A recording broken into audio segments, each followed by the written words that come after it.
Peggy 18.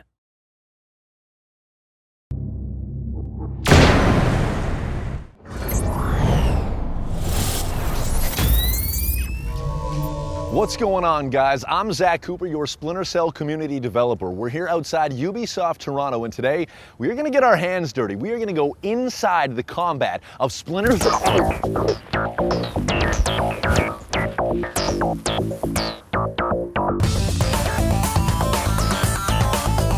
So picking up where we left off, now that I'm fully conscious again. Awesome. You're Kevin Secor. Yes. And you are the stuntman and the combat consultant for Splinter Cell Blacklist. So talk to me about what that means and I guess how you got involved. Well, the guys at Ubisoft had a very specific sort of vision for this game. The sound feature that we wanted to create was being one fluid movement all the time, you know, as though very Panther-like. I was looking for someone that was trained in Kali and Russian Sistema and had some Krav Maga experience. So they saw some of my work, they saw the kind of movement stuff that we do in our styles, and they approached me and asked me if I'd be interested. I know there's obviously a lot of secrecy involved in your resume, but if you can talk about what I guess you can talk about, it's like 30 plus years of experience. Yeah, I mean, I've been in the it all blends together. And what are we talking about when we talk about martial arts? For you in particular, what do you use? What arts have sort of come together to make up Kevin Secor's art? It's tough. I mean, I started, you know, karate, jiu-jitsu, kung fu, Russian Sistema, Kali, and some Silat, Muay Thai, ground wrestling, plus a lot of law enforcement and defensive tactics training. So just a little bit. Now, when it does blend together, I mean, what is it that we're going to see in Splinter Cell Blacklist? Unmatched flow. We are going to see a level of fluidity that I believe has not been in games before. So delving a little bit deeper into the combat, there's lethal, there's non-lethal. This is probably foolish of me to ask, but can you maybe demonstrate some of it? Absolutely. Some of the basics, of course, we have a basic sort of vascular restraint, so we can choke in this position, you know, with two hands. We can choke here, suppressing the mouth. You can find the ones you like. Listen to this one, right? That's yeah. Chest.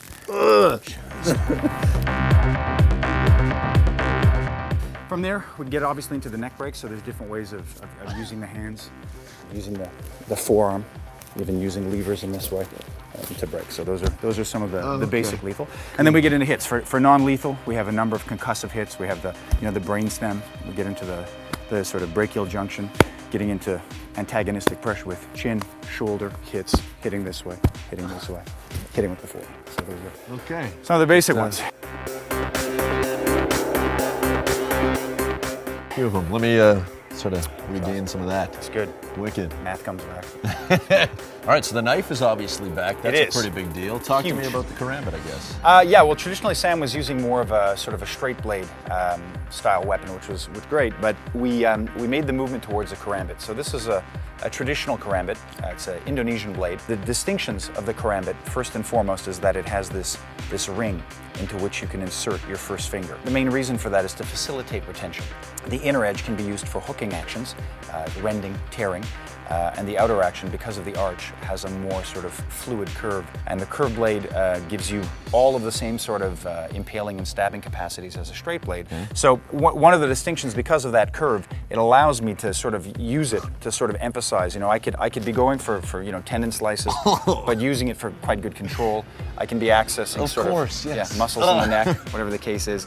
So it gives you a lot more. One of the options you're going to be seeing Sam using quite often is sort of can openers, where he can use the, you know, for either intimidation or actually, you know, impaling and using it as a handle. Sam is using a markedly larger than conventional size, but that's still shorter than a lot of traditional battlefield karambits, and he has a serration on the back as well, so it gives you some different options for manipulation. And this one's obviously for the mocap. This is for mocap. That's why we have the mocap markers on it, so that you can see it in operation. And it's all in keeping with this notion that Sam is like a panther. And so one of the traditional names for a karambit is the panther's claw. And so it fits very much with the stealth elements. We probably could have demonstrated that one on me. We might have been able to, yeah. We have Kevin and Eric working together, and it becomes difficult to kind of tell who's doing which movements at times. The first day on set, I remember seeing them walking side by side, and you know, in between takes and everything, they were just training. and it was like we were trying to get them together as much as we possibly could. That ended up helping Eric think almost what would Kevin do, but then they've both started to think together what would Sam do.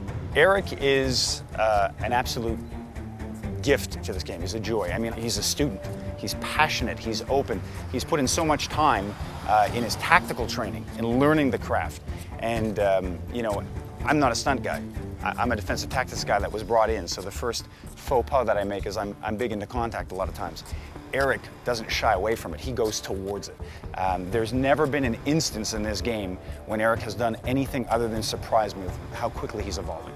So he's just, he's embodying, I would say he's channeling his inner Sam Fisher pretty well. I don't want any surprises.